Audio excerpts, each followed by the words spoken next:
ಶುಭೋದಯ, ನಮಸ್ಕಾರ, welcome to Yoyo Kannada. ಸಾಮಾನ್ಯವಾಗಿ ದೇವಸ್ಥಾನಕ್ಕೆ ಹೋದರೆ ನಾವು ದೇವರ ದರ್ಶನ ಮಾಡಿ ಪ್ರಸಾದ ತಗೊಳ್ಳೋದು ವಾಡಿಕೆ. ಆ ಪ್ರಸಾದವನ್ನೇ ನಾವು ಪುಣ್ಯ ಅಂತ ಭಾವಿಸ್ತೀವಿ. ಆದರೆ ನಮ್ಮ ಕರ್ನಾಟಕದಲ್ಲೇ ಒಂದು ದೇವಸ್ಥಾನ ಇದೆ. ಅಲ್ಲಿ ಪ್ರಸಾದವನ್ನ ಮುಟ್ಟಿದ್ರೆ ಅಥವಾ ಮನೆಗೆ ತಂದ್ರೆ ಅಶುಭ ಅನ್ನೋ ನಂಬಿಕೆ ಕೂಡ ಇದೆ. ಅರೆ, ಇದೇನಿದು ವಿಚಿತ್ರ ಅನ್ಕೊಳ್ತಾ ಇದ್ದೀರಾ?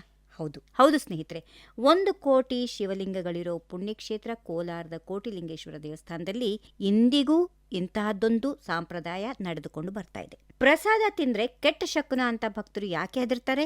ಈ ದೇವಸ್ಥಾನದ ಆ ವಿಶಿಷ್ಟ ರಹಸ್ಯ ಏನು? ಕಂಪ್ಲೀಟ್ ರಿಪೋರ್ಟ್ ಇಲ್ಲಿದೆ, ನೋಡ್ಕೊಂಡು ಬರೋಣ ಬನ್ನಿ. ಭಾರತವನ್ನ ದೇವಸ್ಥಾನಗಳ ನಾಡು ಅಂತ ಕರಿತೀವಿ. ಪ್ರತಿಯೊಂದು ಗುಡಿಯಲ್ಲೂ ಒಂದೊಂದು ಐತಿಹ್ಯ ಇರುತ್ತೆ.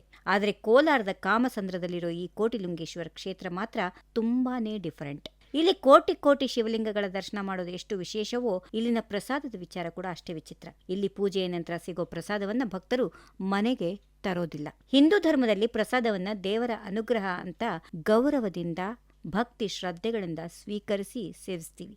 ಆದ್ರೆ ಇಲ್ಲಿನ ಪ್ರಸಾದ ಕೇವಲ ದೇವತೆಗಳಿಗೆ ಮಾತ್ರ ಅರ್ಪಿತವಾಗಿದ್ದು ಎಂದು ಹೇಳಲಾಗುತ್ತದೆ. ಈ ಪ್ರಸಾದ ಚಂದೇಶ್ವರನಿಗೆ ಸೇರಿದ್ದು, ಮನುಷ್ಯರು ಇದನ್ನ ತಿನ್ನಬಾರದು ಅನ್ನೋ ನಂಬಿಕೆ ಇಲ್ಲಿ ಬಲವಾಗಿ ಊರಿದೆ. ಹೀಗಾಗಿಯೇ ಭಕ್ತರು ದೇವಸ್ಥಾನಕ್ಕೆ ಹೋದ್ರೂ ಪ್ರಸಾದದ ಆಸೆಯನ್ನ ಪಕ್ಕಕ್ಕಿಟ್ಟು ಬರ್ತಾರೆ. ಇನ್ನು ಇಲ್ಲಿನ ಪ್ರಸಾದವನ್ನ ಮುಟ್ಟಿದ್ರೆ ಅಥವಾ ಗೊತ್ತಿಲ್ಲದೆ ತಿಂದ್ರೆ ಜೀವನದಲ್ಲಿ ಕೆಟ್ಟ ಶಕುನಗಳು ಎದುರಾಗುತ್ತವೆ ಅನ್ನೋ ಆತಂಕ ಭಕ್ತರಲ್ಲಿ ಇದೆ. ಇನ್ನು ವಿಜ್ಞಾನಕ್ಕಿಂತ ನಂಬಿಕೆ ದೊಡ್ಡದು ಅನ್ನೋ ಮಾತಿನಂತೆ ಜನರು ಈ ವಿಚಿತ್ರ ಸಂಪ್ರದಾಯವನ್ನ ದೃಢ ಶ್ರದ್ಧೆಯಿಂದ ಪಾಲಿಸ್ತಾ ಇದ್ದಾರೆ.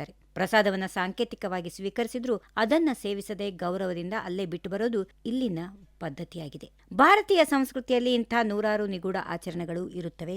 ಇವೇ ಕೂಡ ಕೋಟಿಲಿಂಗೇಶ್ವರನ ಸನ್ನಿಧಿಯಲ್ಲಿರೋ ಈ ಆಚರಣೆ ಕೂಡ ಭಕ್ತರ ನಂಬಿಕೆಯ ಒಂದು ಭಾಗ. ತಲೆತಲಾಂತರದಿಂದ ಬಂದಿರೋ ಈ ಪದ್ಧತಿ ಇಂದಿಗೂ ಜೀವಂತವಾಗಿದೆ ಅಂದ್ರೆ ಇಲ್ಲಿನ ದೈವಶಕ್ತಿಯ ಮೇಲೆ ಜನರಿಟ್ಟಿರೋ ಭಕ್ತಿ ಎಷ್ಟು ದೊಡ್ಡದು ಅಂತ ಗೊತ್ತಾಗುತ್ತೆ. ನೀವು ಒಂದು ವೇಳೆ ಈ ದೇವಸ್ಥಾನಕ್ಕೆ ಹೋದ್ರೆ ನೆನ್ಪಿಟ್ಕೊಳ್ಳಿ, ಇಲ್ಲಿನ ಪ್ರಸಾದವನ್ನ ಮಾತ್ರ ಮನೆಗೆ ತರಬೇಡಿ. If you like this video, ಬೇಗ ಲೈಕ್ ಮಾಡಿ, ಕಾಮೆಂಟ್ ಮಾಡಿ, ಶೇರ್ ಮಾಡಿ ಹಾಗೂ ಯೋಯೋ ಟಿವಿ ಕನ್ನಡವನ್ನು ಸಬ್ಸ್ಕ್ರೈಬ್ ಮಾಡಿ.